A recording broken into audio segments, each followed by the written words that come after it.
You ask Tiger to solve. This deals with linear equations with one unknown. The final result is x equals -1. Let's solve it step by step. Simplify the expression. Group like terms.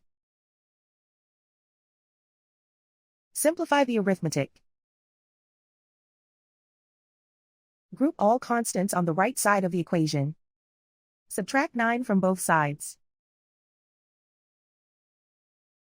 Simplify the arithmetic.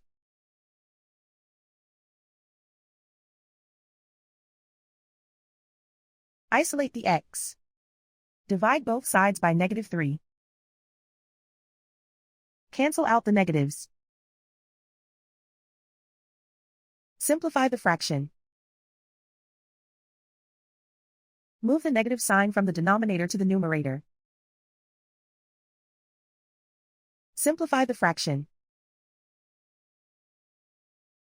And so the final result is x equals -1.